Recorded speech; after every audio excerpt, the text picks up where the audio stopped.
So thank you guys for taking time to sit down with me. This is the first edition of Coffee and Conversations at Southeast Health Group. So first, you guys want to introduce yourselves? Dustin, you can go first. So Dustin Shedrick, I've been with the agency 4 years, and I've just recently made adult therapist. Adult therapist, okay, Yeah. great. So that's your current title? Yes. Awesome. Yes. Awesome. Jennifer? I have been with Southeast Health Group for 9 years this month, actually, and I'm the Community Support Director, and I also am an ACT therapist. Awesome. Great. Okay, so I guess you guys have both mentioned your current job titles. In order to achieve that, can you tell us your qualifications? You can go first, Jennifer. So I actually started with Southeast Health Group as a case manager, and then I decided, well, how can I help people in a different way? So I decided to go back to school, which is a great opportunity, at Southeast Health Group because they honor that. And I got my master's in clinical mental health counseling at Adams State University, and then started doing therapy full time until I now am in the position where I'm at now. So I've just grown. And with Southeast, so they also help you pay for your master's degree when you decided to go back. Yeah, through the PDAP program. So it's helps if you are need a little financial help, to get you started. And you can work and go to school, get your internship, so you don't have to go and find another job, on top of your full-time job. So it makes it a little bit easier. That's amazing, yes. And you're currently working on your license, right? I am, yes. Okay, awesome, that's great. Dustin, how about you? Yeah, so I'm at the beginning stage of that. It's a lot similar to Jennifer's kind of experience. I came in as an intake clinician almost 4 years. It really gave me a good feel for all the services we offer here, and so that's really helped me making the transition. I know all the services, so I can see what could be beneficial, so I can give people more options to, add on to their therapy treatment plans and things that aren't just therapy, like could be the gym, maybe we want to get them physically fit to lead into more mental fitness. It could be having trouble finding a job, so it could be vocational services. So being that intake clinician really has helped me see the agency as a whole, and I don't just see the piece that I play. I can see how I play into the bigger picture. I love it. That's perfect. And you kind of had a journey to get to this place as well. Yeah, yes I did. Yes I did. So basically, my story, it starts out with barely graduating high school. Went to an alternative school, graduated, and then right out of high school, went to college, flunked out a couple times, and then later on in life, I started having a family. And when my son was born, I said, I need to take this a little bit more seriously. And I had been an exterminator about 8 years at that time. And I said, I don't want to be around these chemicals my entire life. I want to be here for my children for a long time. And so I started looking at different degrees and found one that I thought would be good in addiction counseling. So my bachelor's degree is in addiction counseling. And got the job here at Southeast and got to see, the addiction side of things and the mental health side of things. And it really kind of helped me decide that I wanted to go into mental health instead. And so I went to Adams State University as well. I graduate in May, so about 3 more months I'll be graduated. But that master's level is what you really need to become a therapist in the state of Colorado, and licensure ends with an LPC, so licensed practicing counselor, and it takes about 2 years worth of counseling hours to get there, and so that will be my next phase. That's the next step in the journey. Okay. Yeah. That's awesome. I guess it's just a good point. It's never too late to go back to school. It's never too late to pick a new career. And no, never. It's awesome that both of you have seen a lot of growth within the agency as well. Absolutely. Okay, so Jennifer, you host some group therapy as well as individual therapy. Can you talk us through some of the groups that you host?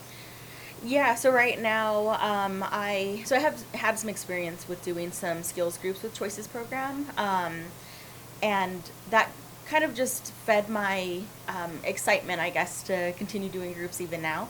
So right now I do a women's art for well-being group, and it's 18 plus, and we just kind of go through different art projects in order to help people express themselves in a different way through art and their creativity. And hopefully they can take that on their way home. Maybe post it up, with their picture that they made, and it could be a reminder, or they can practice even further. We do art journals sometimes that they can just express their creativity and then do it at home. Perfect. I love it. So with group therapy, can you tell us some of the advantages that come with group therapy? Yeah, the advantages is they get to meet people who are going through similar experiences. They can relate better to one another. Sometimes they're more likely to take that advice from a peer than they are from maybe even their therapist or family or friends. So they could be vulnerable. They can, just get different advice. Absolutely, a different perspective. Different perspective, yes. I love it. Okay, so Dustin, you do a lot of individual therapy. Say I am a brand new client, I'm hesitant to come in. What does my first session look like? Well, I think every clinician kind of has a different process, but what we really want to do is focus our attention on the journey we want to take. And so we come up with a treatment plan the first session, and it really helps us kind of define realistic goals to making it to the ultimate goal of feeling happy and healthy and well adjusted. And so the first appointment, you can expect some treatment planning, but also it's just the first meet and greet, between client and counselor. So we really want to just, my main focus is to build a little bit of rapport and, kind of do a little back and forth give and take. Some clients want to know a little bit about you, and some don't care, which is fine. Sure. But trying to meet clients where they are, whether they want to know a little bit about you or don't care, wherever they're at. Yeah, absolutely. I'm glad that you brought that up, because we're an outpatient facility, so we want people to, we want to encourage them to be as well as they want to be. Mm-hmm. I love that. Yeah. I like that. Okay, so a lot of people are facing anxiety and depression right now. It's kind of a crazy time. From a professional standpoint, do you guys have some tips on managing that? Right? It's kind of a broad question. Yeah, too, so. I think we all experience anxiety or some sort of anxiety or depression in our lives. I think it just, because we deal with so many different types of people, and that seems to come out a lot. I even deal with anxiety, Sure. having to use my own coping skills for that. But I think coping skills, having a good toolbox full of them, would be one, to where you can take it with you wherever you are, really. Yeah, one of the things I always say is name it to claim it. And so basically, if they're, right now, so many people have thought about their lives and what it would be like, and through the last 2 years, some of those dreams have been taken away, and say, what I expected life to be, especially teenagers, they're struggling a lot right now. What I expected life to be is not how it's going to be, and that's a hard realization. And so just being able to identify that this ambiguous sense of anxiety that everybody is feeling, if we can put emotions and words to that and identify that in itself can help you have a good starting place to know why you're feeling that way. Absolutely. Yeah. That's a good answer. Okay, so you both have had other positions in the agency. Jennifer, you mentioned starting as a caseworker. How do you think that helps you as a professional therapist? So I'm from La Junta, so coming back home, because I wasn't always living here. Sure. It helped me to know the community, Of course, I would gather some of those resources, but in therapy even, sometimes we can go ahead and just help with basic needs right off the bat before they can feel comfortable enough to open up their life to us. And so that background, being able to quickly take care of that was definitely helpful. That's a great point, and I think it's something we should talk about. Southeast is local, so we understand a lot of the local struggles.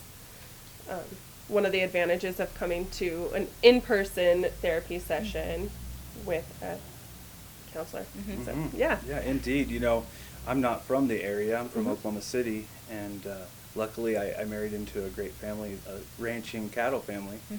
And so before I had come here, I'd never seen a cow up close, but now I've worked cows and know too much about cows.